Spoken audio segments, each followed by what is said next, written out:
Well, welcome everyone to the Voyage to Vitality special, Falling into Spring. I am Laura Cross, the host of Mindful Mondays with Laura Cross, and we also have... And I'm Dawn Livingstone. I am the host of the Transcend and Succeed show, also on the Voyage to Vitality channel. And I am Megan North, and I'm the guest host of the Transcend and Succeed show, also on the Voyage of Vitality channel. And I'm so happy we've been able to have a couple of our guests join us. Shana, you want to introduce yourself? Yeah, sure. I'm Shana Francesca, founder and CEO of Consonate and a scholar of intentional and ethical leadership and relationship. Wonderful. And Professor Pete, would you like to introduce yourself? Sure. My name is Professor Pete Alexander. I'm the president of Everything Grows Interior Landscaping, as well as Professor Pete's Stress Relief Tools. And he's a yoga laughter yoga leader too. Oh, interesting. Yes.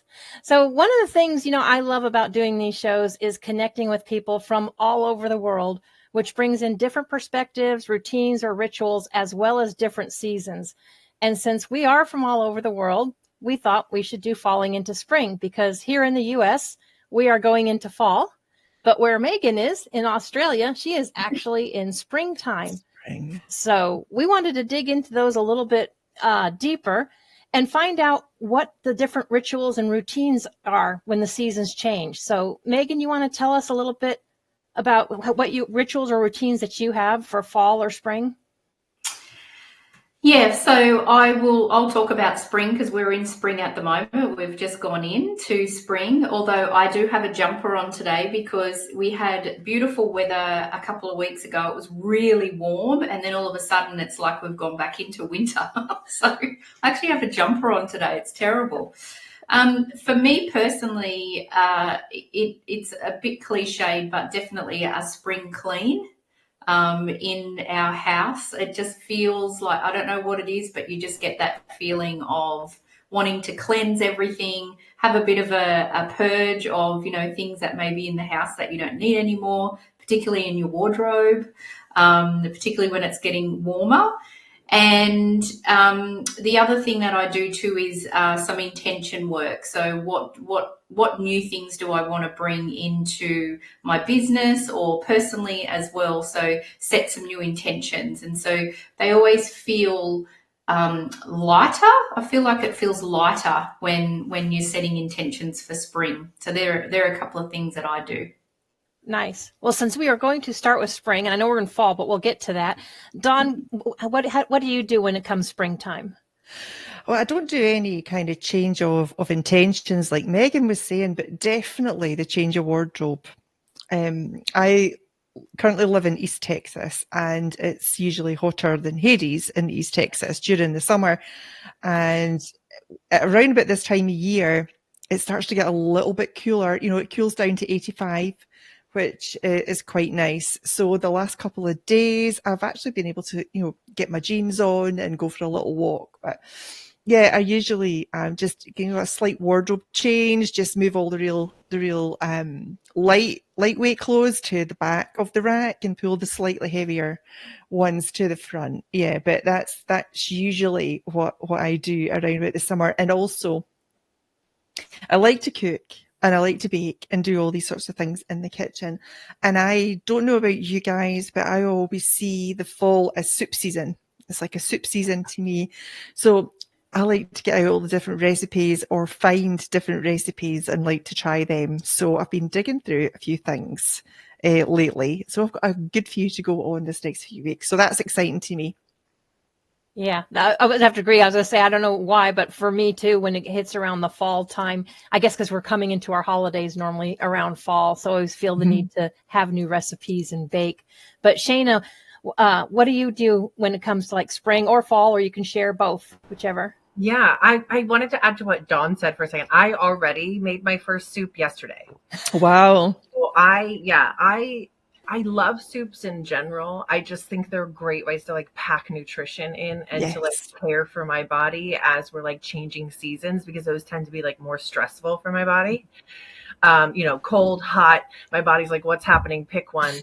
And so I also look at them as times where kind of like to what Megan said, where I'm evaluating where I'm currently at, and then what is actually happening next, right? Because I do a lot of speaking. So I have a big block of the next 2.5 months that I'll be speaking. I have a bunch of scheduled things, and then I have a 6-week break, and then I have another 4-month block where I've got a bunch of speaking already scheduled. And so it's like, how do I center myself and set intentions for these blocks of time? How do I prepare myself and take care of myself as I'm doing all this traveling and speaking? And so it's this time of like evaluating what's important to me and planning for how I'm going to care for myself in these really stressful moments where I've got like 2 speaking engagements and they're not in the same place, not virtual, and I'll be doing a lot of traveling. How do I center myself and care for myself? And a lot of it involves like, who do I know that lives near this, right? And I can then spend some time and ground myself and go in maybe a day ahead of time and spend time with people I love, which is what I'm doing at the moment. Is because I have friends and people I know all around the world, it becomes this moment of like, okay, can I ground myself by spending some face-to-face time with somebody I know and care for a day ahead of time of this moment, of this speech, and just planning for that ahead of time. Nice. And remind us, Shana, where are you in the world? I'm in South Jersey. So East Coast. East Coast. Yeah. So you're probably already cooling off, I believe. Are you not? It's 82-83 today. It'll go down to like the 50s at night, but it's still kind of like East Texas is still quite warm, and the humidity's at like 90%. 90%. Yes, the humidity's like 90, literally been 90% most days. So it doesn't actually feel that much cooler, but it is enough cooler that I'm wearing like a longer sleeve thing today. Yeah. Yeah. Nice. So when is your 6-week break do you take? What time of year do you do? That'll be from early December to like middle end of January, because then I have like my speeches start again. I hired to speak again from like February. I'm already booked all the way out till May of next year. Nice. End of May. So it's and I'm working to book the latter half of the year already. So, it's these chunks of time. And so, 4 months of time of speaking multiple times a month on top of all the other work I have to do running my business, you get in the weeds pretty fast. Yeah. So you have to schedule that time for spending time with people you love and that can like ground you. Absolutely. So Professor Pete, how would you like to share with us what spring and fall, what that is to you, or what your favorite season is? Sure. Well, for springtime, because I live right near the Olympic National Park, so the snow is starting to melt, and I always love to go on hikes where we have some waterfalls or rivers flowing, because the water is going so strong. So that's a big fun tradition that I like to do. And fall time, with all the beautiful trees that we have, it's wonderful. The oranges, yellows, being able to be out in nature for a different perspective, because the water isn't flowing nearly as much. So those tends to be my traditional things that I like to do in spring and fall, especially if it's not raining around here. that's an issue that. That it's a wonderful thing because we don't have a shortage of water, but it also can be kind of gloomy sometimes. So I being out in nature allows me to keep away from getting the kind of the what people typically say is the depression. I'm able to avoid it because I like just being out in nature regardless. Yeah, same here. So is that where you get the beautiful pictures that you share with people on your YouTube channel for relieving stress? Exactly. So I'm out on the trails, and I just like to, if I see something, I try and be as present as possible. So I'll notice certain things, and I like to be able to share those. And it works better than just the typical boring stuff, because when you can see just something that we so often take for granted, like my kids, when they come for a visit, they're always on their phones. And so, it's literally, there could be something spectacularly beautiful right there. And, what they'll do is they'll look up, they'll go, oh, and they'll go right back to their phones. So, if it's not on their phones, it doesn't exist, is what it looks like to me. So. And, Laura, it looks like for whatever reason, Wave is chewing my battery really fast. So I'm going to have to get off because I'll be dead on, I don't have an extra battery on me. So not a problem. We appreciate you showing up, and thank you for sharing some of that with us. Oh, my pleasure. And you guys have a good rest of your discussion. You too. Enjoy your day. It looks beautiful out there. Yep. I'm enjoying it until it starts to rain. Bye. Bye. That does happen when you're on the run. Any kind of Zoom platforms and stuff, it's like your battery goes. But so I will tell you, I was thinking a lot about this, and I don't know if I could say that I like fall more than spring, because there's different things for me to love about both of them. So for one, I'm in Missouri, and although I have beautiful rolling Ozark Mountains out here, we're 82 degrees. It's cooler in the breeze, but we're going to go back up to 89. But even when we were 90 something, I am sitting here and I'm thinking, I feel like I'm still in summer, yet the leaves are falling. So it's like the trees and the plants around you know it's that time, but you feel like you're in the middle of summer. And then I look out and I notice, like, nope, there goes all the trees. They're starting to change the beautiful colors.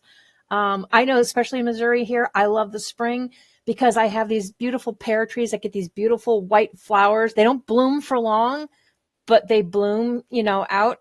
And so, and like other people, I seem to get that itch to do spring cleaning. I don't know what it is. I don't know if it's from being cooped up, or because I try not to stay in even in the winter. But if it's really too cold or miserable to go out, you wind up staying indoors, I think, more than what you normally would. So I think that kind of helps get the bug of, okay, I need to be out, need to get things out and clean up. I think also there's something that's triggered inside of me. And I don't know about you guys, but I crack my windows throughout even when it's cold outside, because it feels like at some point all the energy and all the air in the house is just stuck. It's all stuck. And you feel stuck because you've been stuck because it's been dark and cold and you don't want to go out as much. And maybe you do go out, but you're not getting to go out necessarily and be in the sun as much in the warm weather. And so I just get this itch to be like, okay, I need to shake off all this stagnation, just like the outside is doing. And it's time for me to clean up and prepare for growth, right? And I use a lot of my winter time when I'm inside for reading and learning and researching and really digging in. And so then it's like, okay, now spring comes, it's time to apply it. It's time to get moving. You know what I mean? Right. Yeah. Yeah. I think that is very well said. What about you, Megan? I agree, Shana, that I do that too. I can't stand, even if it's freezing outside, and I just had a quick look to say that this morning in Sydney, now remember we're in spring and I'm in Sydney, it's actually, so it's for you Fahrenheit, it's 44 at the moment, which is really, that's actually really, really cold for us in Sydney. A little brisk. That's brisk. Yeah. But I agree. I can't stand with the windows all closed. I still have to have that something. It's just the air. I have to know that there's freshness still coming into the house, even if it's just cracked open a little bit. But all the windows and balcony doors and stuff are always just cracked open a little bit. Yep, I hear you. Yeah. So now tell me, Shana, because if you're in New Jersey, you're used to cold. I lived in North Dakota. I've lived in Colorado. And when I used to go to other places and they were 44 and they're freezing, I'm like, oh, this is nice. I mean, I'm good and I'm ready to go. But I have lived for 2 years in Missouri now, and it starts to hit that. And it's like sweats, jacket. I'm like, okay, I used to laugh and make fun of people like that. I mean, when we went to Florida, you could tell we were not Floridians. We're in bathing suits looking to swim, and these guys are in winter coats. And so we get here, and I'm like, oh, guess what? I'm one of them people. Yeah. I'm one of them people now. I'm like, holy cow. I have to ease my body into those temperature transitions. Like, I try to wait as long as I can to pull out my winter coat so that my body's able to like naturally kind of transition. But I do notice that like once we're a month or 6 weeks into the winter, what was 45, 50 and cold enough that I wanted like a sweater and like a coat on. Now I'm okay with just a sweater or whatever it is. I try to acclimate my body so that I'm not having to like bundle all the time, because I also just hate having so much bulk on my body. But yeah, I'm the same way. Like now it's kind of cooler and, it's warm during the day, but it's cooler at night. And, you're kind of like, okay, what do I wear? Am I going to be cold? I don't like to be cold, but I hate even more to be hot. I don't want to be sweating while I'm out amongst other people. I don't mind it at home. At home, I'd rather be hot than cold, but when I'm out in public, I don't want to be like dripping sweat. Also, I'm like, I'm turning 40 in a couple of weeks, and I feel like my body hormonally is changing, and I'm a lot more sensitive to heat now. It's a lot of things that are going on at the same time. And so, we just kind of roll with it. But I agree. I'm the same way. I at first I'm like sweats, sneakers, socks. And then I'm like, oh, it's 50 out. I'll wear flip-flops, Yeah, I'm mostly in shorts and any shoes I can slip on with bare feet because it just ain't worth it. Because when it gets hot, it's just like everything stinks. I'm like, nope. Yeah. But yeah. Years ago, when I was married to my first husband, we lived in Brisbane, which is in Queensland. So hot, very humid. And then my sister lives in Canberra, so it's cold in the winter. And so in the winter time, I used to fly down to stay with my parents. They were in New South Wales, and my sister would come up with her kids. And I had 1,000 jackets on because for me it was freezing cold. And then her kids would be going to the beach because it was so warm. And my dad used to say, like my daughter from Brisbane, my daughter from Canberra, because we were just so completely opposite of how, and look, I mean, honestly, it was probably, I don't know, 50, maybe 55 Fahrenheit in the winter. Like it wasn't that bad, but for me it was a huge difference. But then the kids love to be at the beach. So here's one, and maybe you guys can tell me if some tips maybe that you have to acclimate or get yourself better. But when I was younger and in the Air Force, I was stationed in Iceland for a year, okay, where the highest degree is like 50 degrees. Now, coming from Colorado, that is not bad. But I went from Iceland to Luke Air Force Base in Phoenix, Arizona. When I got there December 15th, I'm in a t-shirt. I'm looking for a swimming pool. And these guys are in field jackets, huddled up under the jets, behind the engines, trying to stay warm. And I can't imagine what's wrong with these people. And I'm like, okay. So then I'm on the flight line. We hit 122 degrees, which made it 158 on the flight line. Face got all white, splotchy, sweat-filling glasses. You can't even see. They pulled us all in off the flight line because it was way too hot. And I will tell you, they discovered a manhole cover is the fastest place to fry an egg. It's in 0.0 something seconds. So they do contests like that when you're in really hot places. But here we come to the next winter. Guess who's in a field jacket huddled up underneath the jet with the rest of them because it zapped my entire tolerance for cold. Yeah. What are some of the things you ladies might do to help acclimate, especially if you don't really have a choice and you just get up and move? You might not have that time. What do you guys do to make that transition? I think it's always about being prepared, particularly when you're going into the cooler months, because I feel the cold, and so I hate being cold. Like that feeling, when I can deal with being really sweaty and hot and stuff because, I don't know, it just has a very different feel. So for me, if like trying to acclimatize into going into winter, I always want to make sure that I've got a long sleeve or that I've got a lighter jacket or I've got like a throw or something. It's being prepared. I mean, for going into the hotter season, that's a bit harder because there's only so many clothes you can take off in public unless you're at the beach. Certain beaches, it doesn't matter. Yes. Yeah. So, I think it's about being prepared, sort of thinking ahead and thinking, what if I might need this But for me, it's the cold that I always want to be prepared for more than the heat. Yeah. when you said acclimatize, I was just thinking about this. There's this viral video of this girl who goes into cold water and she's like, acclimatize, double acclimatize. And so I'm thinking to myself, it's kind of like that though. You just kind of have to breathe through it. And I think instead of like me being like anxious about it, it's like you said, Megan, just being prepared and kind of feeling like, okay, I know that the temperature is kind of going to swing. I feel like I could be relatively comfortable regardless of what happens with this temperature. And this happened last night. I went to an event that was outside in New Hope, and that's in Pennsylvania. And I was like, okay, well, it's 85 right now, but I looked at the weather and it's going to drop 6 degrees per hour over the next, over the 3 hours that this event is happening. So I think I'm actually going to wear like layers and like a tank, but then also like a flannel over top that I have the sleeves rolled up. And luckily, because it was in I was in the shade, like I never had to like take layers off, but I felt really comfortable and good about that. But also just like kind of breathing through it and knowing I can move around. And I think also the older you get, the more confident you are in just kind of asking for what you need, or like removing yourself from places where like you're just uncomfortable. Yeah. Like if I'm super hot and sweating and I'm not comfortable, I'm just gonna leave. Yeah. Or I'm like super cold and I feel like I'm like all my energy is being zapped, because that's what being cold for me like takes all of my energy.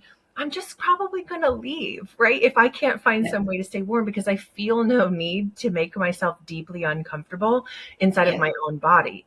Because I think, especially for me, like the way that I grew up, I was always forced to ignore the discomfort in my body, the pain and the difficult things that I was going through. I was like, just suck it up, deal with it, do the work you've got to get done, whatever. It was a very, unhealthy environment. So now I kind of try to extend myself that kindness, and just like you said, I keep a blanket in my car now that the temperature's changing. So if I go somewhere, I've got a way to like get myself warm in case I forget a sweater or a jacket or something like that, and just like be prepared in general. Yeah. Nice. Do you think it's also when the older we get, the less we care about what people are thinking about us as well? For sure. Yeah, absolutely. Yeah. I'm like, I think that has a little to do with it. Yeah. Yeah, I'll like bring my blanket out of my car and be like, absolutely, this is a blanket. And I know you're jealous because you're cold and I'm not. Exactly. But it's funny. So you brought up a couple of things. So like you said, breathe through it. I don't know if any of you ladies have ever been to a cryo spa. I have not. I have not, and probably will not ever do the cold ice plunge deal. But the cryo spa I've done, where it's minus 230, 300 something degrees, but it's only for 3 minutes, and you like keep yourself moving and rotating and you breathe through it. But that, is only 3 minutes long, and it's actually re-energizes your body, and gets things. It's quite an amazing feeling of what it does to your body when you do that. But, when you're in an environment where you can't just like make that switch go off, it's a little bit different. Yeah. And the other thing, Shana, that you said is, for you, the cold sucks your energy out. See, I know a lot of people where that they actually kind of feel cool, crisp, and energized. Yeah. Well, I think it's when it's prolonged for me, when my body's consistently keeps trying to get itself up. And, I think, yes, I agree with you. There's a lot of people who are, because at first you're energized by it, right? If you're in it for 30 seconds or a minute, you run out into the snow, you do a cold plunge. I've gone to go to spas and they've got the hot springs and then they have the cold plunge. And I love doing that kind of back and forth because it's very invigorating for your body. But for me, prolonged amounts of cold, I'm also super tall. I'm 6'1". So my body already has a difficult time regulating its temperature, and especially for my extremities. So when it comes to these really cold times of the year, I'm not a fan. Like my feet are already freezing all the time anyway. So once it's cold outside, I'm like, oh God, I'm never taking socks off. I'm just going to the only time I take my socks off are like to shower, and I put a fresh pair on as soon as I get out, because I just hate the cold so very much. So like you, I'm 5'11", so I'm not too much shorter than you. But yeah, I have what they call Raynaud's phenomena. So my hands and my feet will get freezing cold. I have been in a situation before where we had an ice storm. I went out and I was not wanting to wake up my fiance, and I went to go out and take some sodas out of the cooler and bring them in. And my hands just literally I almost couldn't run the card through because my hands almost just kind of like froze. The rest of me was fine, but it it just really kind of froze up my hands. They turn like pure white, like dead people. And then they get bright pink when like the blood starts coming back. And it's kind of painful. It's fairly painful. And it was in an ice storm. So it was, it didn't take much long. And that was in Texas. Believe it or not, that was in Texas. Yeah. Wow. Just so you know, I've just had a message from Dawn. She should be able to get back on. She said that they've had a power outage, so she said she's trying to get back on, but can't guarantee. So not a problem. Well, like that's what happens. Things happen, right? Technology, and we were talking about that right before Shana had jumped on with us, because like yesterday was Friday the 13th. Yeah. And yes, we had a couple things going wrong. It's like, okay, should I have really scheduled to record on these days? But so spring, fall, they both have their own holidays, their own seasons. Are there any particular holidays that you guys look forward to or that you enjoy one more than the other? Halloween. I love Halloween. Not because of the candy. I don't really care about candy. I love the way that Halloween gives us permission to tap back into like play, being a kid and playing dress up. Yeah. And not for any specific, like you get to pick who you want to show up as, how you want to represent yourself. What fictional character do you want to become? Do you feel connected to? Right. And like this year, spoiler alert, I'm going to be Miss Frizzle for Halloween. Who's Miss Frizzle? From the Magic School Bus. So it's a cartoon that existed here in back in like the 80s and 90s. It was played by Lily. The Miss Frizzle was played by Lily Tomlin. And just a really great show about kids exploring and using their imagination. And it taught children about things like, what's the inside of your body look like? What is digestion? Because they would all get on the bus and the bus would shrink, and then they would travel through like the esophagus and see what the walls are like, and like swim through like your stomach contents, right? Like it's just a strange show that really just helped kids to connect to their own creativity and imagination in a really cool and kooky way. And so, it was just a great show. And I think they've now remade it. I don't think Lily Tomlin's the voice anymore. I think someone else has taken over that, but I think it's kind of coming back, as many things do. But it's just a really, really cool show. And I was like, you know what? That's who I'm going to be. So I grew up in those times too, and I know who Lily Tomlin is. I remember her from Saturday Night Live, but I don't remember ever hearing that show. But that School Bus, yeah. You should look it up. I mean, even as an adult, I'm like to my niece, I'm like, yeah, let's watch the Magic School Bus. I'll go with my Halloween story in a minute. But Megan, do you guys celebrate Halloween down there at all? Well, it is becoming bigger around, and like on the night of Halloween, you hear parents with children walking down the street. Where I live, there's a lot of apartments, so there's not necessary. But up the road, there's a lot of houses. But there is a lady that lives up the road. She's from the US. She has lived here for 30 years. I bumped into her one day going for a walk.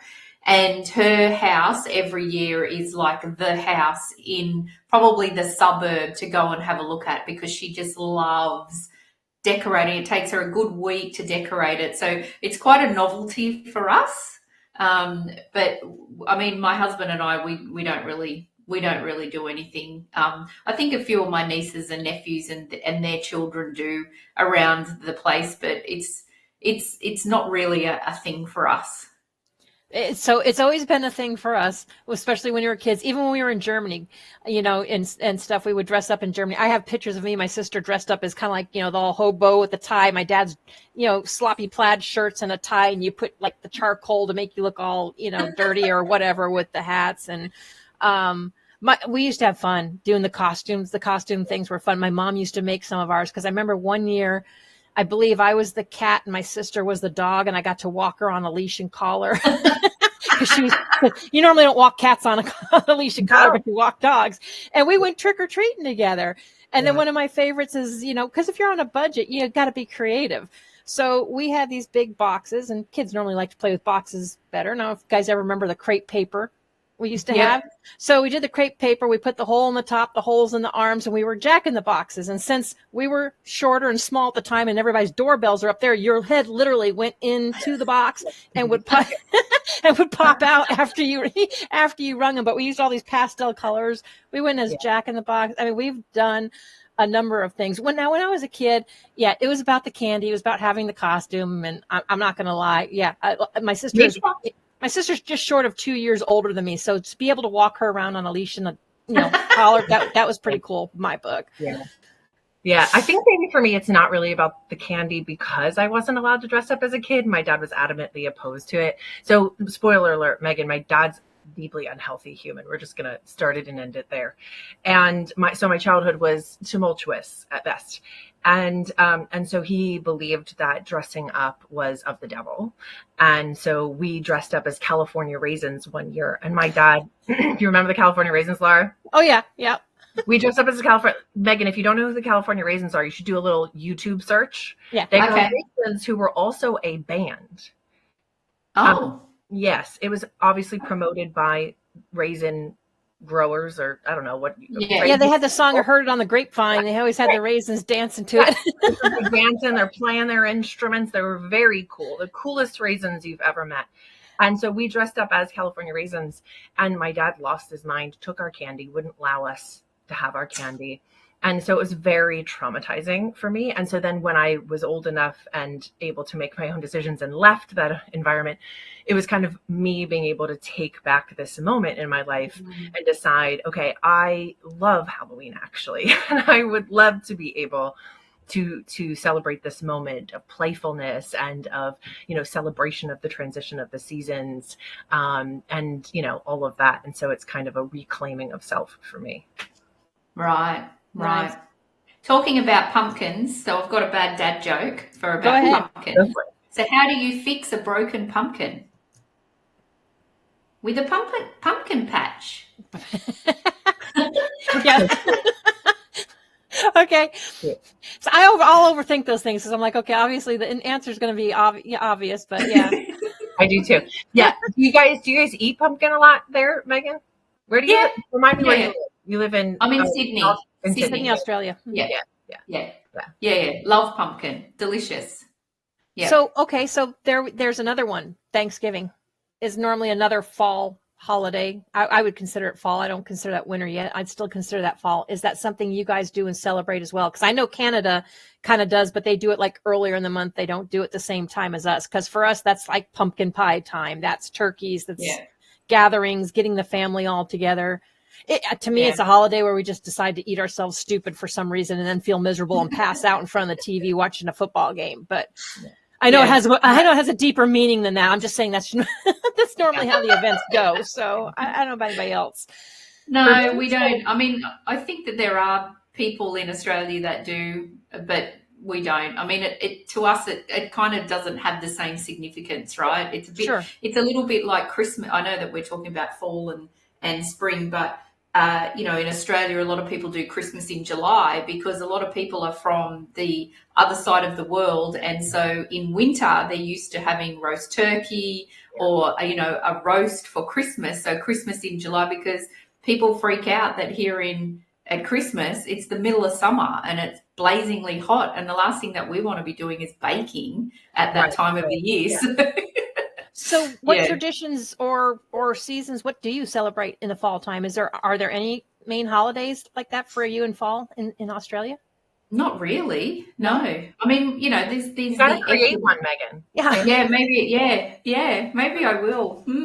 Start your own, the Megan North holiday. Yeah. I'll start a movement. Yeah. For me, Thanksgiving has become something where I just take time to, I spend time with family, but I also take time to reflect on the history of Indigenous peoples here in the U.S. and the significance of their story and their contribution to our world and, the harm that is still being done to Indigenous people. And so for me, it's a deeply reflective moment to sit in that and honor that. Their history, their stories, and kind of center myself and focus myself on that.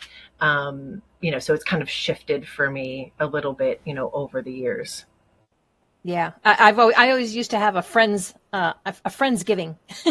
I'd have Thanksgiving with the family, then I had a friendsgiving. I'd have all my friends over, and I'd do a whole nother big turkey and stuff where we would sit around and enjoy each other's company and just visit and whatever we wanted to do. It was my friendsgiving. That's a great idea. I love it. Yeah. So anyway, so we're going to have to take a quick break from a word from our sponsors, and we will be right back. Because we got more memories to share, more traditions, and I know we need to touch more on spring. So we will be right back.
Okay, ladies. So fall for most of us is kind of like ending, or we're getting towards the end of a year. But Megan, you're on the opposite end. So you're in spring. Yep. So how do you look at that? I mean, like getting ready to spring into a new year, or? I think it's for me. I love the fact that the weather is changing. So I think as a kid, because I grew up on the beach, so for me as a child, summer was a big deal for me. And when it got to winter, I hated it because, it wasn't hot. Whereas I think as I've gotten older, I actually enjoy the change of season. So for me at the moment, because we've had a particularly cold winter, I'm really enjoying looking forward to the change and for it to be getting warmer. So I think it's about, okay, well, now we're going, it's weird because we're all talking about Christmas. And so it already feels a bit crazy thinking, hang on a minute, we're just through winter and now like at our local grocery store, I'm horrified. I'm actually going to send them an email because at our local grocery store, all the Christmas food is already out. The mince pies and stuff like that. I'm like, I think that's terrible. Like I just think in September we've already got Christmas food out. To me, that's just wrong. I just don't get that. So I will send them an email. But you start to think, oh my gosh, it's getting warmer. What are we doing? Are we doing anything for Christmas? Because at Christmas time for our kids, I mean, I don't have children, but for the children, that's when we have our big 6-week break. So school goes on holidays for the 6 weeks. You often go away for Christmas because it's really warm. So it's like, where are we going? What are we going to do? All of that sort of stuff. So for me, it's more going into, well, we're coming to the end of the year. What do I need to wrap up? What do I want to change? But also then the change of weather as well, thinking, I can go to the beach and it'll be nice and warm through the day, that sort of thing. So it has a very different feel to it. Sort of, we're coming to the end of the year, but for me, it's starting to get brighter and lighter and hotter. So yeah, it's a funny time actually, because as I said, everyone's starting to talk about Christmas and you start to think, oh my gosh, is it really that time already? Yeah. I think we think about the same of that in the States, because it's like we just totally skipped over, because Halloween stuff's already out and they're bringing out Thanksgiving. And I'm like, we haven't even had we haven't even had our fall festival yet, which is coming up soon at the end of this month. And because we do fall festivals here in Missouri, where everybody has, you just got all kinds of vendors. They're fun to go through. I know some other places do fall festivals, but yeah, it's like the big stores or whatever. They're always bringing in like 2-3 holidays ahead. So I don't know to me, I guess it feels like they're kind of trying to rush everything or rush the seasons. Yeah, and it kind of also turns me off to them.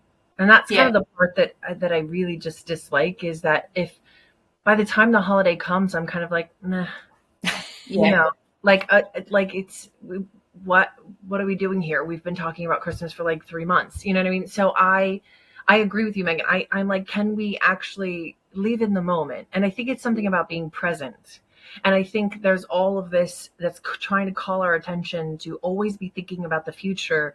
And so we're never actually in the present. We're never thinking about the present. We're never actually not thinking about the present, but just being in the present and actually being able to be present with each other. It's like, oh, we've always got to be planning for the future. And there's a lot of that's missed in that. There's a lot that's disempowered in that, and constantly having to think about the future, and it's very disorienting. And so, I'm that person who's like I'm not listening to Christmas music till the week of Christmas. I'm not, because it gets so old so quick when you're just listening to it over and over and over. And so I want it to be fresh, and I want it to feel nice that week of Christmas. And so I kind of hold off and keep it kind of sequestered to this week of time, that's more my thing. Yeah. And, I also think too, is that as a child, I didn't ever really have much of a concept of time, only that, so when I was growing up, we used to have 3 terms. Now there's 4 terms at school. But I remember for me, the concept was you had, your 14 weeks, then you had your 2 weeks off, and then you had your 14 weeks. And so as a child, that was kind of where you sort of knew, and then you'd go on Christmas break, so you knew then that, okay, Christmas was coming. But I feel like that with the stores putting things in so early, kids aren't taught, there's just this constant, this is coming. And you're right, Shana, they're not being taught to just be present, there's nothing going on this week. It's okay. The store doesn't have to be promoting, let's just be and just enjoy the week that it is. And I also feel at the moment, I don't know whether it's the same in the US, but here in Australia, we're almost gone back to pre-COVID times where we're planning 6 weeks, 12 weeks, 3 months, 4 months, 5 months, 6 months in advance. Whereas before, when it was COVID, you kind of couldn't plan anything. So you had no choice but to be present, because it was just, this is all we've got. Okay, this is, I'm happy, I'm healthy, I'm okay. Whereas now it feels like everything has gone back to pre-COVID, where it's all about, well, what are you doing next? What's planned? What are we doing? And it feels like everything has sped up again. Yeah. Yeah. And it's amazing, because we already have enough problems, I think, we're either dwelling on the past and we keep dredging up the past, or we're trying to look at the future, but very, we don't often just, like you said, stay present. This is now. This is what I can control. So I don't think those helps. Do you guys, what tips would you give people to help them stay present and just kind of shut that out so that they're not missing out on all the things? Because like I said, we got leaves turning in fall. In spring, you got things blooming. It's a new birth. You go, when you drive around through here, you get to see all the new little baby cows. And I know when spring's around, because I have to watch out for the turtles. The turtles are now out and crossing the road. I'm dodging turtles so I don't hit turtles, because, but everything just starts to move more than when it does in that fall. So what tips would you give people? I think it's about practicing being present, in really little ways, reminding ourselves to be present, instead of asking each other, oh, what are you doing this weekend? You could say, what's something that happened today that made you smile? What is something that you were really looking forward to today? What's something that you tackled today? Something that reminds us we're still in the present. Because I think it's the really little things that bring us back inside of ourselves. Yeah. And I love that you've said something simple as well, because it doesn't, to be present, it's not like you have to sit for an hour and do an hour of meditation and then go for exercising for 2 hours. Like, it's not that complicated. It can just be that one moment. So my husband and I have a habit of, at night when we're saying goodnight and falling asleep, it's what are the 3 things that you're grateful for today? Or even just, he's always like, I'm just going to do one today. I'm like, okay, just do one. I've always got 1,000. So I limit it to 3, but he'll just do one. And it's just a really nice way of just, and even that, I think, the gratitude piece and being present, people overcomplicate it. For me, on a cold winter's night, I'm grateful that I'm in a really cozy bed and that I'm warm. Yeah. Do you know, like, it can be that simple. It doesn't need to be complicated. And so I think that those sort of easy practices are things that actually bring you back to the present. Yeah. Yeah. And I love adding the gratitude aspect, because I think that absolutely brings us into the present to think about what we do have, I'm about to sneeze. See, that season around here too. Bless you. We are high on ragweed right now. So we have a lot of that going on around here. We really are. Yeah. I mean, I love that gratitude aspect, because I think it reminds us of what resources we do have, because I think part of the world that we live in is constantly trying to put us in a place of lack. And relationships, somebody reminded me of this today, relationships are the most abundant resource on this planet. And when we can sit present with that and strengthen our relationship with ourselves, with one another, and focus on how much there is to be grateful in that, and building community in the way that we can stretch our time together. Time becomes transcendent when you are functioning from a place of community, right? It's not I have to do all of these things, but how can we accomplish these things together? You know, when you come from that place, you know, it starts to skew time in your favor. Yeah. I love that. Absolutely. So Megan, what are some of your favorite childhood memories? Whether it be fall or spring? I think for me, growing up at the beach is the spring, then going into summer. So knowing that it's getting warmer, that the water is getting warmer, and that, you know, that I can go and lay on the beach and be nice and sun-soaked and swim in the ocean. I'm a very good swimmer, so from a young age I could always swim. So being able to swim in the ocean was always a lovely thought. And so I don't know whether I have anything particular that sort of springs to mind. I'll have a think about it while you, Laura, and Shana, I don't know whether you have got something to share. Shana, go ahead. Favorite childhood memories. What's funny is I used to love going to the park and like going on swings, but also I would get motion sick. Oh. Motion sickness on swings. I know it doesn't make any sense, but that was me. So like I would always just love to go on the swings, and I would swing really hard for like a whole 30 seconds or a minute, and then I'd have to like jump off because I just didn't feel so well. I loved seesaws. They were like my replacement swing, you know what I mean? Just sitting on the seesaws, and like I'm also super tall, so it would be like 2 or 3 kids on the other side to kind of I had that problem. You have to be, because otherwise it's like you could just stop. You can just put your legs down and stop it from going. 100%. Yeah. And so like, you know, it's like 2 or 3 kids on the other side, you know, until everybody kind of evened out a little bit. You know, so like those times when I could be outside, those have always been going on nice long walk through the forest. There's this thing, and actually this has been like scientifically studied, especially in pine forests. Actually, under certain kinds of pine trees, they establish their own like atmosphere. And so you can walk underneath certain pine trees and you can literally smell and feel the difference in the oxygen, in the temperature. Sound changes underneath of them. So when you go into like large pine forests, you can feel the difference. And it's something that I just love to kind of, again, remind me of how present to be, is to pay attention to the way my body responds to and is sensing the world around me as I'm walking through these different microclimates and environments that the natural world like creates. But we're so we're so not used to being present and being intuitively connected to all the life around us, and remembering that we are alive because we're all alive, not human beings. I mean, all life on earth is interdependent and absolutely necessary. And so when we tap into that, I think we really begin to reconnect to our humanity.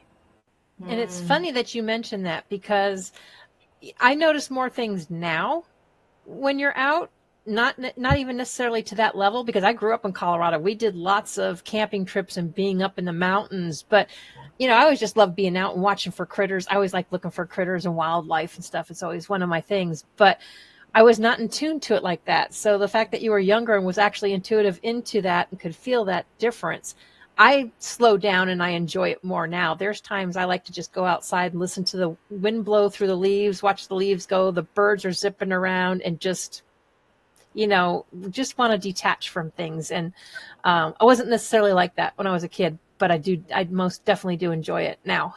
Yeah, I climbed a lot of trees as a kid. So did I. I was a daddy's girl, so I climbed a lot of trees. And if it was pouring rain, Dad and I were out fishing. My mom and my sister may be in the camper, but Dad and I are out fishing because you know what? They bite more when it's raining. So you need to fish in the rain. It was a thing we needed to do. I also think too that we've been lucky to have grown up. I turned 50 this year, and I feel grateful that I grew up in a world where there was no phones. You played outside, all of those sort of things. I think that a lot of that has been lost. And one of the things that I try to do when we're just talking about being present is when I go for a walk around my area, I try not to take my phone. If I don't have to listen to something, I just don't take it. Particularly if I'm going for a walk through the day, then I definitely don't need it. If I was going for a walk at night, maybe I would. But I just love that having to, and I actually hug trees. Like I've got trees around my neighborhood that I go up and I touch them and I talk to them. There's certain ones that I always feel like I need their energy. And I feel really present when I do that. Like I love that feeling. And not having my phone, then I'm not distracted. So I've got no choice but to just be with my thoughts or be with no thoughts and just wandering around and touching trees and being in nature. Yeah.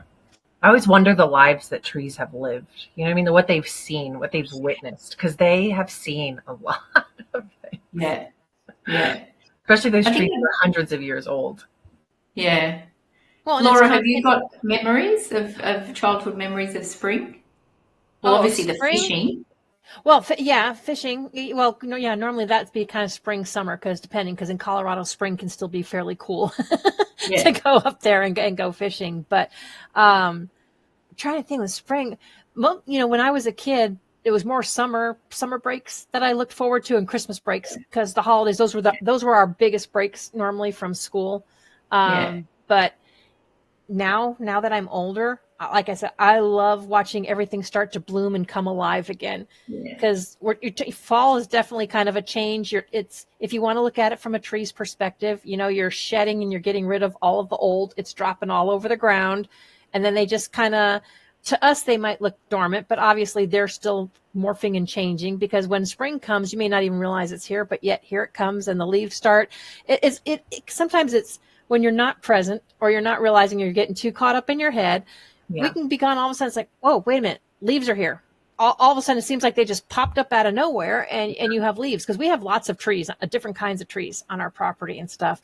Yeah. So looking at it and seeing it change. And like I said, I'm more about nature. I love the nature and the outsides now.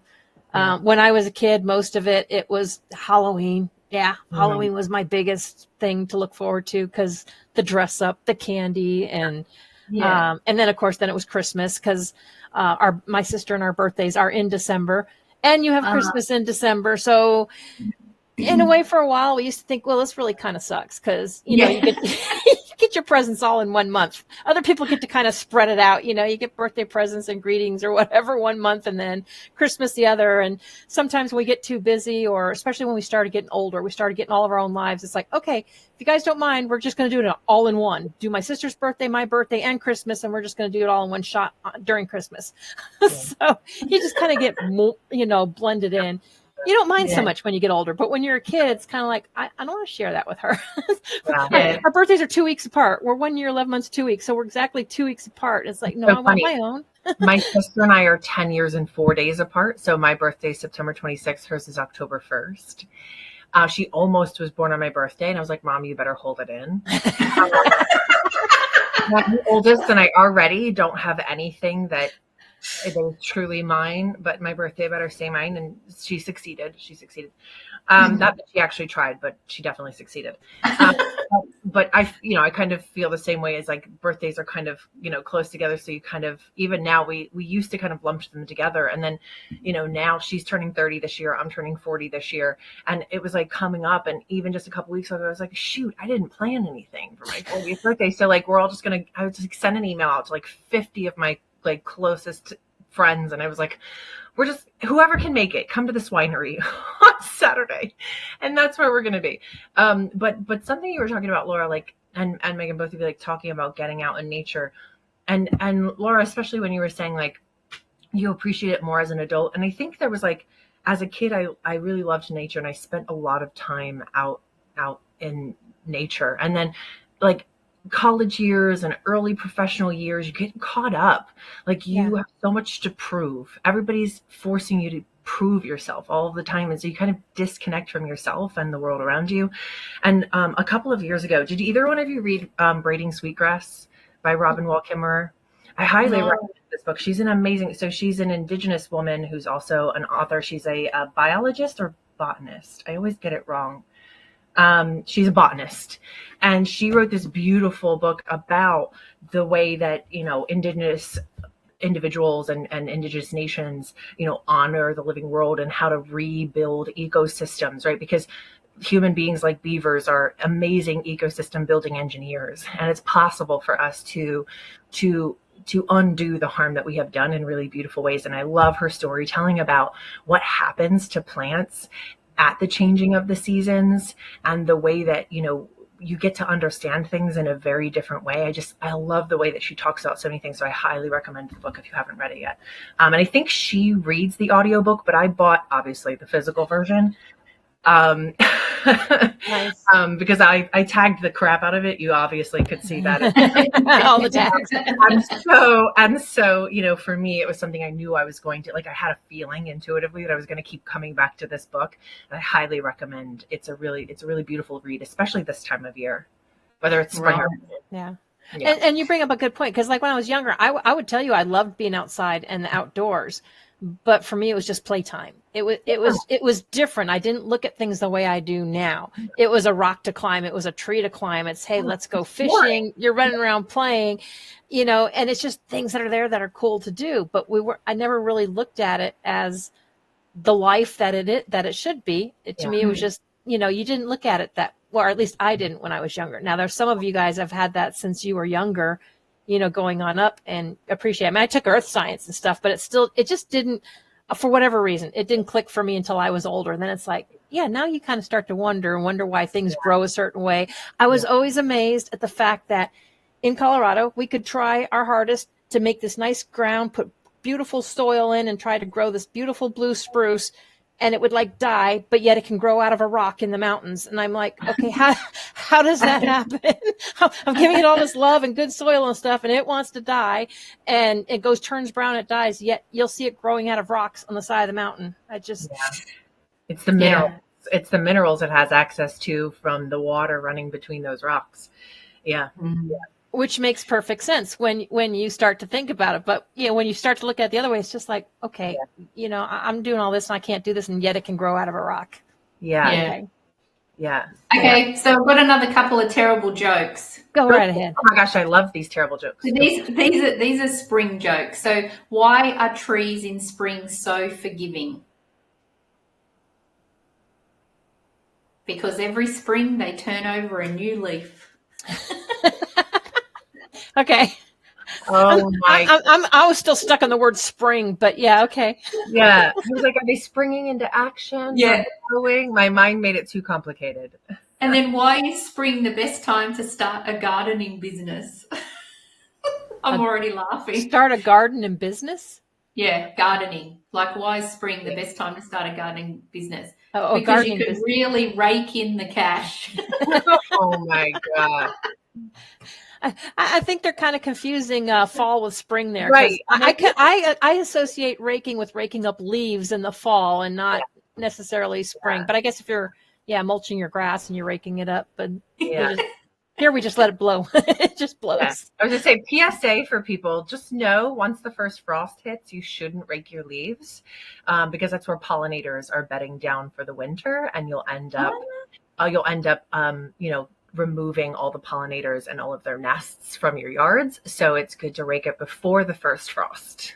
Yep. Oh, good that's to know. Interesting. Yeah. I did not know that. What other nice little tips do you have for us?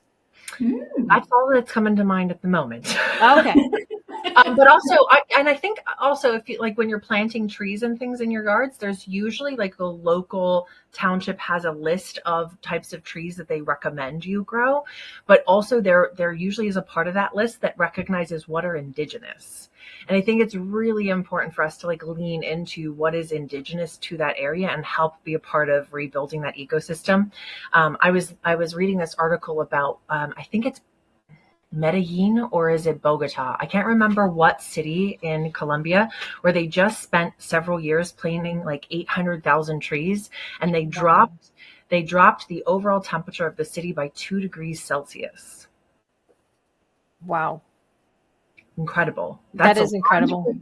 Yeah. Right. But I think it's also important that we recognize that if we're planting plants that are not indigenous, we could be doing a heck of a lot of work for things that are going to die off, that aren't going to help local pollinators, right? Because we need pollinators. All life exists on Earth because of bugs. If bugs die, we die, right? Our food cannot be cultivated. So we must make sure that we are planting things that are healthy for the local ecosystems and help to foster the life of pollinators. Nice. Yeah, well, and I do live right next to the honey farm, so I make sure my bird baths have water because I collect about 60 to 80 of her bees all around there trying to get water out of the bird bath. Yeah. So I think you can put, they tell us around here to put a couple of river rocks in there so that the bees can land on the river rocks and drink without drowning. So that might help them kind of lift themselves out. Yeah, I think right now they kind of use the maple leaves as they're falling off the tree floating around there. But that's something too. That's like when I was a kid. Oh yeah, every bug I used to just squash, kill it, whatever. Since I've gotten here and I learned everything has its place, I can't even tell you how many different little lizards we've got running around. Like I saw one of the little broad-headed skinks pop out today because he was like wanted to soak up some sun, and then he goes back under the deck. I'm like, as long as they're on the outside of the house, being what they need to be, that's fine. Inside, it's game on. But outside, no, I leave them alone. Yeah, I used to always squish even everything in the house. Now I usually just only squish flies or ants. Ants are hard to capture and put outside, but anything I can capture and put outside, I try to capture and put outside now. But those are the two things. Flies, it's really hard to capture in that and put it outside. And by the time I try to put it outside, it flies right back in the door behind me. And I'm like, I'm sorry, you have to die. But everything else, I really do my best to honor and put back outside. And I guess sometimes maybe they don't survive, but I'm like, maybe they have a fighting chance. Better than they do if I squish them. So yeah. Exactly. Yeah. You guys have Australia. You guys have a lot of big bugs. Like spiders, big bugs, and big animals that come in your homes. Yeah, we do. We do. I'm laughing. It's terrifying, honestly, for me, because the kind of, what is it, like a huntsman spider? The huntsman. Yeah. It's. I mean, it's harmless. It's completely harmless. Yeah, but it's still big. It's really big and really hairy, and with spiders, I mean, not that you really could hear a spider like wandering around the house, but the thing is that the thing is with them, they just appear all of a sudden. There'll just be one on the wall, and they're massive. Okay. And I mean, they do. I used to be scared of spiders, but I'm not anymore. I've healed that. I've healed that of myself. What worked? Because the big ones I'm still scared of. The smaller ones I'm okay with. But if I came across a huntsman spider, I'd be like, I'm out. Someone else is going to have to take this outside. Well, what I realized was, and it's funny, it's taken me a long time. So I'm a theta healer, so I work with the theta brainwave. So, and it's all about your belief systems. Yeah. And so when you're between the ages of 2 and 6, you're in a theta brainwave. So I don't know about you, but when I was between 2 and 6, I wasn't necessarily having my own beliefs. I was kind of around my parents and my grandparents and your neighbors and your friends' parents, you know, so you often take on belief systems that aren't often your own. Right. Now, some of them you go through life and, you know, they're still your belief systems. I mean, Shana, you know, you referred to your dad. I'm sure that there'd be hundreds that you probably took on subconsciously that were your dad's beliefs that, you know, you don't need anymore. Yeah. And so I realized, because my mum was petrified of huntsmen, petrified. My dad wasn't. My dad was petrified of snakes, but huntsmen he was fine with. But I realized that I had my mum's belief. I actually I'm not scared of spiders. So when I cleared my mum's belief, and then just instilled that actually I'm okay with them, then I'm fine with them. So I still get a shock when I see one, but I'm okay to then put it in a jar and put it outside. Yeah. But I mean, look, you know, Australia is known for a lot of animals that are, you know, quite deadly. But seriously, I mean, they're very in suburbia, we wouldn't necessarily see a red-bellied black snake that is only in the middle of Australia, right? It's not like we're walking down the street and there's one. So right. It'd be like, you know, you with a black bear, like, you know, they're not necessarily wandering down the street, you know. Exactly. Exactly like kangaroos. Like they live there, but they're not wandering down the street, right? Yeah, same thing. And also it's kind of the thing of, you know, I've gotten to the place where I recognize that typically they're only attacking me out of their own fear. They're scared of me, right? Typically, like a black bear isn't coming after me for food. Black bears don't eat humans. You know, snakes don't eat humans. Spiders don't eat humans, right? Typically, right? And so, like, you know, they're not coming after me for food. They're typically reacting out of fear. And so if I can also recognize, like, I'm afraid, you're afraid, if I can take a breath and I can figure out how we can both get out of this situation with our lives, we might be better off, right? Like, yeah. And so is there particular like insects or animals that come out for you, like in the fall coming into winter? Is there specific animals that you can think of? For me, I was gonna say it's more of them, I think, kind of going away. The deer never really go away. The deer come through, you know, so I'll still see the deer come through. Normally I'll see the fox pop through. I don't normally see the opossums and stuff as much, because there's certain ones that are gonna, you know, hibernate or whatever. And of course we know that's the time we don't have to necessarily worry about the moths and the flies and everything else. Cause if you do, trust me, you can catch them no problem, because they're too cold to move. They don't they don't like the cold. Yeah, they really try to make it inside your house this time of year. And I'm like, you're only going to live 3 days anyway, honey. It's going to, you know. Yeah, no, most of the time it's kind of going away. You see a lot of geese migrate this time of year here on the East Coast, a lot of geese. But you don't see it's definitely, you know, kind of because I live in suburbia, right? So it's like the same animals. You're still going to see the squirrels, you know, the birds are kind of going to be around, but not as much. You know, they're kind of migrating. So it gets quieter, you know, it gets quieter in the fall. It's not waking up to the sound of birds at 3-4 o'clock in the morning every morning anymore.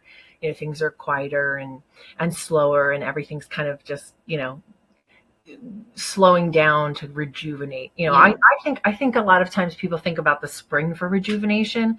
I don't. I think about the fall and the winter for rejuvenation. I think about them as times to be grounded in a sense of, okay, can I, you know, make my workouts a little more regular right now, because I'm not going to leave the house as often, right? So can I leave the house and go do something? Can I just feel stronger and more capable and be prepared for the spring, right? Like, this is my preparation time. That's how I think about it. Yeah. And then for us in Australia, for spring, going into spring, Don't worry about like deadly spiders or snakes or anything. It's magpies. So magpies, oh my gosh. So it's all their young are being born and coming to life and cracking through their eggs and stuff. And so magpies get really, really territorial and very protective, and they swoop. So they'll swoop down and like peg you in the head like that. Like they can give you a serious, like they can split your head open. Oh, they can that's horrible. Oh yeah. Like you can. So a lot of it's quite funny because in particular areas, people who are riding their bikes, they'll have their helmets on, and then they have like spikes coming out of it, so that then if a magpie comes, because it's serious. Like wow, I'm sure it's just I've never experienced that. Well, seagulls. That you experience that not for their young, but for your food. Like for your food. Seagulls at the you're beach. fishing and you're gutting a fish, you're going to get dive bombed by seagulls. I've been bitten by a seagull. True story. Wow. It thought my finger was funnel cake, and so it tried to eat me. So, I've experienced that in the form of seagull, but it didn't exactly break my finger or anything, or even break the skin. Yeah. It was jarring, but imagining being afraid of a bird flying at your head, that's horrifying and also a little bit funny. If I'm being honest. It's funny, but you're kind of walking around like it's funny until you're the one getting hit. Right. Yeah. You can actually you can get seriously injured. Yeah, I would be wearing and people walking around. Yeah. So or people wear hats, or they'll put like their sunglasses on the back of their head so that they think, so that then if the magpie's coming this way, that I don't know, it's hilarious. Yeah. I'm sure everybody's got their own beliefs about that. But you ladies both mentioned living kind of in suburbia. I am out in the country. So do you ever travel to go anywhere else to experience spring or fall somewhere else? Where do you go? Vermont. Sometimes I go to Vermont. So that's that way. Do you do it in fall or spring? Typically in the spring. So I have friends who live there. So it just depends on the year. Like this summer, I didn't get to make it out. I might end up going in like the end of November because I'm supposed to speak in Ottawa, and I was trying to negotiate to do it virtually, but now it seems like I'm going to have to go in person. And so I'm going to like stop in Vermont on the way and kind of, spend some time with them. Also I have my cousin lives in New Hampshire. So, going kind of in places, and for comparison, by the way, Megan, like Philadelphia is the closest city to me. It's half an hour away. There's 1.5 million people. Vermont has 500,000 people in the whole state. I think it's like 500,000 or like 600,000. It's like not very many. Kind of like North Dakota, one of the largest states, but not very few people. Or like Wisconsin, like no one's there. So it's all open land, and the population is mostly mosquitoes. That is the North Dakota state bird, mosquito. Yeah, for sure. And it's, but it's wonderful because there's 2 creeks on their property, and they have an old mill house, and we kind of just sit in the old mill house and watch the water go by, and sip some wine and have all of the citronella around us so that we're not being eaten alive. And but it's so beautiful because, you're looking at the moss, and when you get really close, like moss is fascinating, right? Like and you're kind of looking at these tiny little trees that kind of grow out, these like little red, they look like tiny little red pine trees, like they're growing out of the moss, like all these and the lichen and all this interesting thing that grows because it's such a humid environment. And I think it's fascinating, and I think it brings out my childlike wonderment because I'm like laying on the ground on top of the moss, like playing with the little trees, just enjoying myself. And they also like porcupines on their property, and like black bears and all kinds of animals that you're going to come across that are kind of flitting around, and these strange mushrooms that are all kinds of mushrooms that are growing everywhere.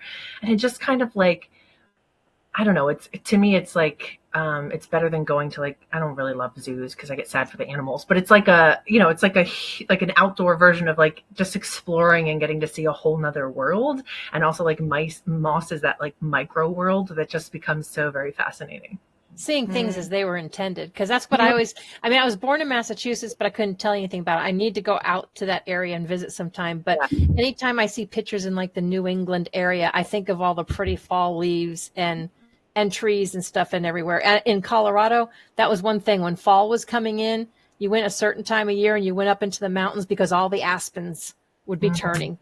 And they are beautiful when they're turning to the gold and the colors, and it's just all different colors, and they're mixed in with the evergreens, but it's just a gorgeous theme. Yeah. How about you, Megan? Yeah. So my sister lives in Canberra. So Canberra's it's technically a different state. It's about 3.5 hours from here.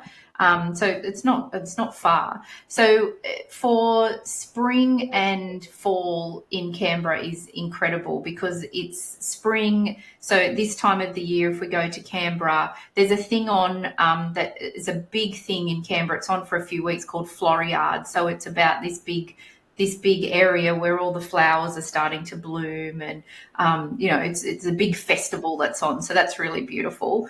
And then on the opposite side, if we going into sort of fall, it's just beautiful that you drive down streets and everything is like orange and yellow. And so Canberra does have the very much the change of seasons, so it's really nice to visit on either end. Canberra in winter is very, very cold.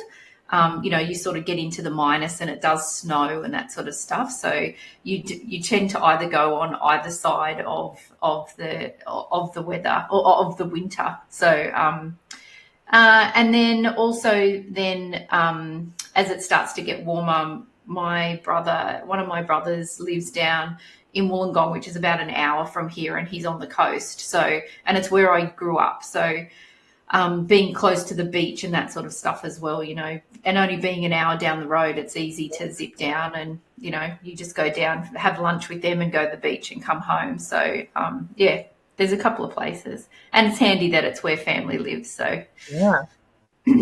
Yeah. So since you are in Australia and not many of us have had the chance to go down there, what would you recommend for people? What is you think the best time is to go down there? Fall, spring?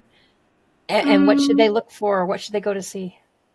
Well, I think it depends on where you live in the US to when you come, because the season of spring could be really pleasant for people who are used to somewhere that's really, really hot, or, the opposite. So, but look, I mean, Sydney itself is an incredible city.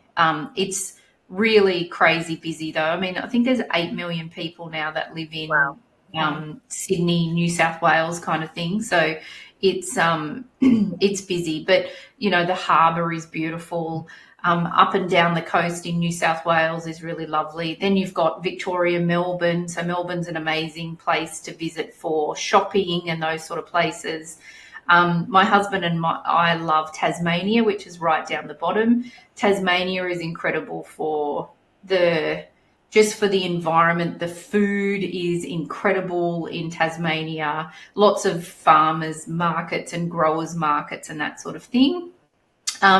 Because I turned 50 this year. So you were talking about birthdays before. So my husband and I have the same birthday. Oh my gosh, that's so cool. So I turned 50, he turned 55, and every year we do an experience for our birthday as opposed to a gift. So every year we're always like, what are we going to do this year? And so this year we went to Uluru. So we went to Ayers Rock, right in the middle of Australia. So neither of us had been there, and my husband has Aboriginal heritage. And so we went to Ayers Rock or Uluru, and that was amazing. So we went in February because our birthday's in February. So it was excruciatingly hot. I thought I'd do a quick, I'll just do so it was about 113 it's warm. Fahrenheit. Definitely it warm. Was warm. It's definitely warm. Very, very warm. And because you're right in the middle of Australia, there's no trees. Like it's desert. So if you did come to Australia, and particularly, if you were interested in the Indigenous culture and that sort of stuff, going to Uluru is incredible. But there's Australia is so big. There's still one state that I've never been to. Actually, no, I have. I've now been to every state in Australia. But I mean, there's So spring. I mean, at the moment it's quite cool, but normally spring for us would be sort of getting into, like yours, maybe your 60s, so quite pleasant, and sort of getting to the warmer month, and then on the opposite side, like going into fall, if you're coming from somewhere that is blazingly hot for you, then probably going into fall here would be quite pleasant. Because it'd be it'd just be a nice change, I suppose. But yeah, there's a very long list of places to stay and to be and to visit. So I don't know whether I've got a favorite, not sure. Yeah. So it really depends if you're hot and you want to be cool, or you're hot and you don't want to be cold and you want to stay warm. Because in the States, we have a lot of places where snowbirds go. If you're up north, they go to Arizona or Florida for the winter months, and they don't go back to North Dakota till the summer because they want nothing to do with cold or snow. Yes. And I was still looking it up. The Australia and the United States, like the United States, slightly larger, but Australia and the United States are similarly sized. And so I think when we think of it in that context of like, there's a lot of land mass. I think the United States, it was like 3.8 million square miles and Australia's 3.3, right? So there's like not that much of a difference. So when we think about it, and that is like, depends on where you're going in the US, what time of year you want to go. Same thing. Yeah. But I mean, I think the difference for us then is that we only have, 6 states. Yeah. So, a state, we're, your 6 states are very huge. Yes. Very large, very large. Like states. Western Australia is pretty much like the whole of one side of Australia, like that's the whole of Western Australia. So my dad used to work on the railways. He worked on the railway for 42 years. And so we could travel all around Australia free on trains. So one year, we went to Adelaide on the train, South Australia. So it's like 2 days on the train. Oh, wow. But we had like a sleeper car and all of that sort of stuff. But then we also, my sister, because she was married to a guy in the Navy, she was over in Western Australia. So we went to Western Australia as well for a holiday. And it was 3.5 days on the train. So it was incredible. Like, it was a beautiful way to travel. But going through the middle of Australia when it's a desert, it's kind of like I was sitting there as a kid going, oh my God, I saw like something that was alive, because it's just a desert and there's nothing. So, but 3.5 days on a train it is to get from one side of Australia to the other. Wow. Yeah. I feel like it would be cool to be on a train through the desert if you could like have night vision binoculars, because that's when everything comes out, is at night. And like I love the like David Attenborough National Geographic specials where they're talking about like different animals and different climates around the world, and it's always like the cool, interesting animals. There's like, I forget what desert it's in, like the US or maybe it's in Mexico, where there's like a mouse that like screams.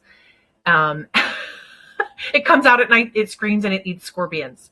There's all these fascinating animals that come out at night, right? And like live in cactus here and like so on and so forth. So I think it would be cool if you could be like, okay, can we time it so that we'll be going through this at nighttime and I can have my night vision binoculars and I can see what the hell is going on, because everything's sleeping during the day, Yeah. So when we were in Arizona, my parents used to call it, when they came out to visit, it's like the pod people, because it's so ungodly hot during the day that everybody wants to be inside in the air conditioning. And as soon as the sun goes down, okay, now people are walking out playing. It's like nighttime's coming. So now everybody's out. Mom was like, it's like the pod people. They all pop out at night, Yeah. That was what we were like when we were at Uluru in February. It was we did a this incredible one morning we got up to watch the sunrise. So, you get picked up by the bus at like 4:30 in the morning, and then you're just sitting and the sun is rising behind you and you're looking at Uluru, like the rock. And so then the rock just starts to change color because the sun is coming up from behind you. It was unbelievable. Is that the place that has the largest rock in the world or the largest boulder in the world? Yes. Okay. I knew that name sounded familiar. Yeah. I'm like, you keep saying it, and I'm like, no, I know this place. Yes. Okay. Now very spiritual, very indigenous. It's just oh my gosh, it's incredible. You're not allowed to touch it, right? You're not allowed to touch it or climb on it. Yeah. You used to be able to climb on it until about 30 years ago, where they stopped because it's a heritage site, isn't it? A UNESCO heritage site. Yeah. The Indigenous were saying that you're walking on something that is of sacredness and all of that sort of stuff. So it takes you 3.5 hours to walk around it. Yeah. So we didn't do the full walk because by the time we got there and did a rangers tour, it was already 9 o'clock, and it was it was 95 at 9 o'clock in the morning. Yeah. So we just thought it wouldn't have been enjoyable. So what we're going to do is we'll come back, because we did like a lot of touristy things while we were there. We thought we're going to go back in winter, and we'll just drive there one morning, sort of get there at 6 o'clock, and we'll do it in the morning, so that we can experience sort of all sides of it. We just knew it would be too hot to do, and it would be unpleasant. So yeah. I think if people, back to like the beginning of our conversation, I think if we weren't so disconnected from ourselves and from nature, we would understand how to enter spaces in a way that honored those spaces. And I wish we did. We understood how to care for that which we live on. Because caring for it is caring for ourselves, but we've lost connection profoundly with that. So it makes me sad that, we have to be told to stay out of places because we don't know how to treat ourselves or treat them. Yeah.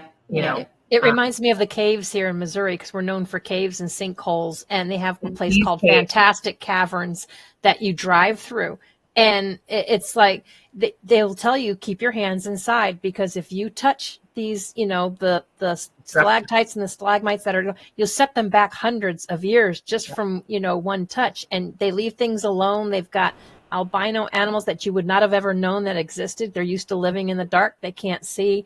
It's really incredible to hear how the springs affect and how it comes in and the water rises and how it affects and what they used to do back in the day. And now it's all protected. It's one of the few ones that you can actually drive tour through. The rest of them you can't even drive in. What do you think is wouldn't your car also like disrupt the ecosystem in there? I guess they have a particular vehicle for them that they go through, and then they have lights set up in there so they can hit lights and they can show you what it looks like with lights out, like how dark it is when you're getting into the deepest part and out. And you can feel the temperature go, and it's cooler and. But it's a lot to teach you about the history and nature and how things were formed, that you would never know. But so it's pretty amazing. We're going to be wrapping up here in a little bit. So ladies, let's start with Megan. You are in spring, or you're coming into spring, right? So what are you looking forward to for this spring, and what does it mean for you? So for me, this spring I am reconnecting with my love of exercise, because through winter I've been pretty slack, and I haven't done a lot of exercise or movement, and I can really feel it in my body. Like I'm stiff and I'm not feeling great in my body. Like my mind is fine and spiritually and all of that is fine, but just body wise. So I'm looking forward to, I've just spoken to a friend of mine who owns a gym. And so I'm going to start doing some group fitness training, because I feel like that I need the motivation from a group of people as opposed to trying to motivate myself.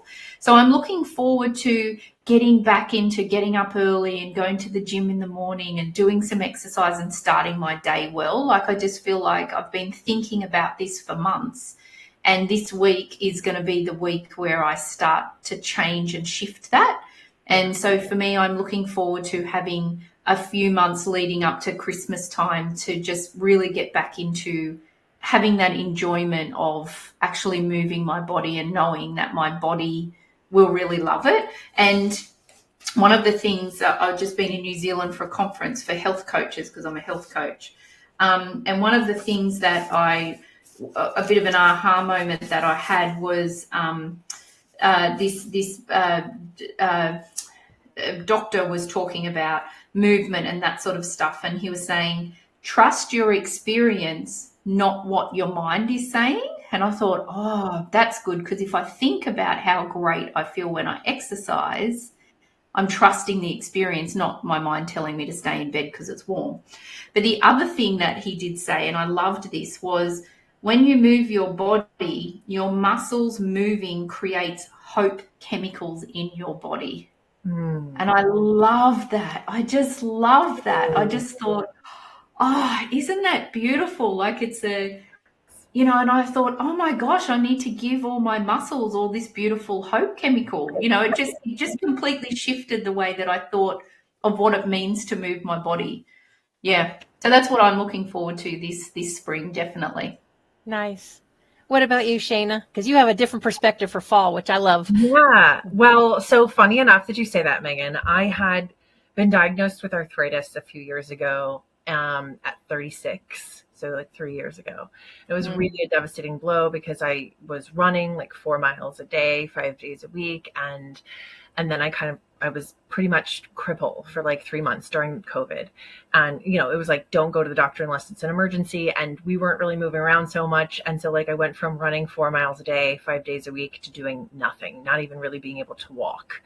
Wow. And so, I spent it took like a year and a half for me to kind of shake off that funk of like, well, I guess I have arthritis now, like it feels very devastating at 36. And I know athletes go through this because I played sports my whole life. And so like, professional athletes hit that time and then they're getting injections in their knees and so on and so forth. So I knew it was going to come. I knew this day was coming. But when it smacks you at 36, I was like, oh, wow, didn't really love that. And so I finally got back to boxing. So I started going back to boxing 2 months ago. It's low impact for my knees, but it's an incredible workout. And who doesn't love to punch something after a stressful day? And it's fantastic. I love that. And also I want to get back to dancing. So I've kind of spent my whole life in one way or another, like dancing, performing, singing, all these things. And dancing has always been something that I was deeply connected to. And so my goal in the new year is to start taking West Coast swing lessons. So that's, yeah. So I'm just, and perhaps tango lessons as well. So, just kind of learn a new dance, connect with my body in a new way, and celebrate for what my body can do. You know what I mean? So that's where I'm at with this fall and this winter for myself. I love boxing as well. Boxing classes are my favorite. Love it. So good. And where I go, it's like almost all women. There's only a few men, right? And there's like all these women punching the shit out of stuff. Sorry, guys. Forgive me. Apparently, we have some pent up aggressions to get out. I mean, can you blame us? How about you, Laura? What are you looking forward to? Well, there was a couple of things you had touched on. It's like I always try not to do like the whole New Year's resolutions because I always think of spring. We're always trying to fix things later because I've had a lot of aches or pains coming up the older you get. I'll be 57 in December, but I've learned through clean eating to get a lot of that stuff out. And when you do that, you reduce the inflammation. There's a lot of pain that goes away. So if you eat something, you start to hurt. I don't care how good you like what it tastes like. It's probably doing you harm. So I've been figuring those out. But no, I always looked at fall as changing. It's time for things to kind of change, or we're done with this and we're going to move into, and I always normally waited for spring. But, lately with the people I've connected with and the support that's going, things are changing for me and they're already growing, business wise and person wise. So yeah, the fact that you brought that up as a different perspective to look at fall. So I'm looking forward to watching it all grow throughout those seasons and into spring. Just, it'll be in full bloom by then. Everything will be in full bloom by then. Beautiful. Yeah. I love that. So I do have to have one more joke. Okay, go for it. Go ahead. So this one's relating to autumn or fall. So why did the squirrel bring a ladder to the bar? Bring a ladder to the bar? Yeah. I would imagine it's going to have to be something to do getting with the nuts, but go ahead. So he heard that the drinks were on the house.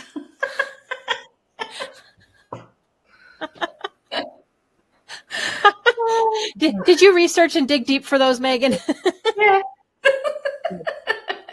I actually put it into Perplexity, which is the AI tool that I use, and said, give me your worst dad jokes that would relate to Americans in the fall. Did you come up with any of them for Australia? Yeah, I did. So the Australian ones were, so what do you call a bee that can't make up its mind? A maybe. How do bees brush their hair? With honeycombs. Oh, cute. That's cute. I get way too heady when those things come because I'm trying to come up with the answer, and I'm like, yep, nope, way off. Oh dear, terrible. So let's start with Megan to wrap this up here. Do you have any tips or your advice or whatever you'd give people as far as the fall or spring? I think the theme that we've had today in our discussion is about being present. So it's about, can you find one or two things that you can do through the day even if it's just maybe a mindful breath or just seeing something and just looking at it for what it is. Don't get your phone out and take a photo of it. Just look at it. You don't need to post it on social media. But just finding a couple of moments, one or two moments through the day where you can really enjoy, have gratitude for the change of season and what the day meant to you or what it's meaning to you. And just making that a habit of, maybe even it's just 5 minutes throughout your day that you just find something that you're just really grateful for. I think being present is really important. What about you, Shana? I want to piggyback off, what you were saying about not making New Year's resolutions, because I also don't, because I think it's against nature. I don't think it makes any sense when we're supposed to be in a time of rest and rejuvenation, to kind of propel ourselves out of that too quickly. We can't go year round. Right. We need to be giving ourselves time in December, January at minimum, giving yourself that time. And there's a reason why so many of them fail within 5-10 days, literally, because it's not the time for that. There's a time and a place for everything. And the time and a place for that is not when you're in the middle of a moment of rest, of a cycle of rest in your life. And so I think for me, it's how can I, in those moments, foster my curiosity instead of making New Year's resolutions? How can I instead invest in my curiosity? How can I deepen my curiosity and take this moment to learn more about myself and the world around me so that I can expand what I know to be possible, so that when the spring comes, I am ready for action. I am ready to push the boundaries of what I previously thought possible, but I need to rest first. So that's what I think is really important that we remember. Yeah. And like I said, the seasons, fall has changed. And if you look at it, spring is changing too. I think when it comes to resolutions and change, I think people use resolutions almost for a procrastination, an excuse, or you're like waiting to, I'll do it then. And then, when you do, it doesn't come. If you can change things whenever you want, you don't have to wait for a season. Yeah. To change things. You have full control. If you don't like the way things are, look at it from a different perspective. Like you said, you feel rejuvenated and you look more like at growth and stuff when it comes to fall, where I've always related that more to springtime, but maybe it's because the holidays coming and you're going to have, I won't say darker days, but we have more overcast days because we're colder and everything else, but you don't have to look at it that way. Yeah, I think it's about a different kind of growth. It's about, maybe it's not about growth, it's about preparation. And that in and of itself is a type of growth, that preparation for growth. It's a type of expansion, right? Yeah. And maybe you do And need to also- shed and get rid of some of those things that have been either holding you back or weighing you down. Yes. So it's a good time Right. to let them shed off and try something new. You're going to say, Megan? I was just going to say that also our body does an incredible amount of restorative work in our body when we're resting and when we're sleeping. So, you know, for you going into fall when it starts to get a bit darker, it's that time then to actually take the time to rest so that your body can rejuvenate and get more rest because it needs it. Yeah. Yeah. Go to sleep earlier, snuggle up, you know, with a nice warm cup of tea and, you know. Well, and so there's another thing. Yeah. Now that we're coming into fall, our daylight time is getting shorter. Yeah. Yeah. You're in spring. What is your daylight times like? And does it mess with you at all? So in a couple of weeks, we'll go into daylight saving. So we put our clocks forward. So, you know, it's darker in the morning, but lighter in the afternoon. And so when we're sort of, it's lovely because then, you know, it's nice to have that extra hour in the evening. So our days, 22nd of September is our equinox, which is yours as well, but you will have your shortest day, whereas we, you know, the seasons switch over. So for us, 22 September is when our days start to get longer. The daylight starts to get longer, whereas yours starts to get shorter. So next week, that is. Yeah. So we'll start to see it start to get a bit warmer. It's getting a bit lighter. Like in the mornings now, it's quite funny because we're always happy when daylight savings comes because at the moment you start to hear the birds at like 4:55 or something, and it's like, calm down. You know, because it's starting to get light. And they're all starting to wake up and get chirpy, those magpies as well. And so, you know, when daylight savings comes in, then it sort of gives you an extra hour in the morning of it being a bit darker before. So, yeah. Love that. What about you, Shana? Remind me the question. I got so lost in your answer. Well, I mean, so how does that like affect you? Because I know a lot of people that we have around here. We love when especially when you were a kid, we love when we fall back an hour because we can stay up an extra hour. Springtime, you normally lose an hour, and if you're getting older, you're getting grumpier because now you don't get to sleep as long. I love that I get to. I mean, I'm 40 and I'm single and I don't have kids, right? So, you know, nothing's going to break my stride or hold me back from getting into my bed. Right. You know, if I'm at a speaking engagement, you know, hard cutoff, you know, of the after, you know, because usually there's an event at night and, you know, you go and you network a bit. And at like 9 o'clock, I'm like turning into a pumpkin, got to go get a shower and get into my bed. You know what I mean? It becomes this motivation to be like, okay, because, and the longer it's darker, the more my body's like, get in bed. Right? Like, you know, in the summer, it's still sunny out now, you know, it's 6:45. I mean, it's making me sad because, you know, it used to be like this, like sunny till like 8:30, but you know, it's almost 7 o'clock and it's still, you know, the sun's going down now. And, you know, so there's motivation to stay up, right? Because the sun's still there and you're feeling that and the warm air and so on and so forth. And I just love the rejuvenation aspect of the fall and the winter. Now that I'm old enough that I don't feel pressure from people to like make a New Year's resolution and all that shenanigans, I can just be myself and be like, I don't know why you're doing all that. I'm sleeping. You know what I mean? Like I'm going to the gym while it's daylight and I'm sleeping. I also work for myself, so it gives me a little bit more flexibility, but you know, being able to go to bed, you know, early and just, you know, give my body that extra rest again to prepare for the spring, right? Because I have these blocks of speaking. So if I take, you know, December and January and I'm getting extra sleep, now I've got the energy to get through 4 months of speaking. Right? Yeah. Well, and you brought up a really good point though. Why are we always so worried about what everybody else thinks? The only pressure we're putting on is ourselves, because when we want to get up or go to bed and what we want to do is really up to us. Yeah. And somebody else doesn't need to approve our choices by making the same choice. We can just make choices. Exactly. Yeah. Yeah. What about you, Laura? What about you? Oh, for me, yeah. I just kind of, if I feel naturally tired, if it happens to be 8 o'clock instead of 9, I'm done. Obviously, my body's saying I need to go to bed. I don't care what's going on. I shut off the ringer on my phone. I go to bed. I'll deal with it the next day.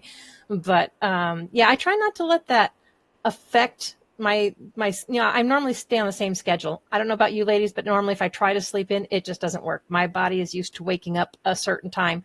It wouldn't matter whether it's light or dark out. I'm awake and not going. Yeah. So I pretty much stay on the same cycle, but I always try to listen to my body. I try not to keep pushing it, well, if I'm yawning at 6 o'clock, well, then I just need to get my butt up and go move and do something. Cause that's just like way too early. And obviously I need to get up and move. But, other than that, I try to stay within the same cycle. Since I work for myself, yeah. Who cares if the clock goes back an hour or up an hour? I am on my schedule and I go by whatever it is at those times. But it was different when you worked for someone else or when you were a kid, because it's like, oh God, I want my other hour. Where's my other hour? Getting up to alarm, and that's the one thing I will never miss, is waking up from an alarm. It's violent. It's a violent way to wake up as far as I'm concerned for me. I just cannot get behind it. And so now that it's been years since I've, every once in a while I've got to set an alarm because I might have an early speaking engagement or a flight or something like that. But for the most part, like 360 days out of the year, I'm not waking up to an alarm because I naturally wake up around 6:45. So it's such a beautiful way to just naturally wake up and, kind of, if I'm tired, I just go to bed early. I don't sleep in, right? Like same. So yeah. I set an alarm just in case, especially if I have to be somewhere, but normally I'm awakened up before the alarm ever goes off. It's kind of like a backup just in case I happen to have a deep sleep for some reason. Yeah. But do you have any last jokes for us, Megan? I was just going to say also before we finish, so Dawn had messaged saying it's the full area that was like a full power outage, estimating another, 4 hours. So she said she was really sorry that she had to drop off. That's tough. Yeah. Especially because she's in Texas. Yeah. No worries. Yep. She's in Texas. Yeah. Yeah. So any last jokes for us before we leave? Yeah, I think that this one's my favorite. This one is for autumn or fall in the US. So why did the Scarecrow win an award? I don't know. Because he was outstanding in his field. I was trying to relate it to hanging around since I figure they hang. Amazing. I love that for him. I apologize to everybody for all those terrible jokes. But they're so good. That's okay. They're not ones I've ever heard. So. No, they aren't. They're good. Yeah. Well, ladies and everyone, I want to thank you for joining us. I think, and you ladies can correct me if I'm wrong, mostly we're just saying, enjoy your season, whatever you're in. Be present and take note of what's around you. You don't have to wait for a season to make a change. Whether you want to change, shed out the old, spring in the new, you have control. You can do that anytime you want. Yeah. Yes. Definitely. So thanks once again, everyone, for joining us, and we will see you all next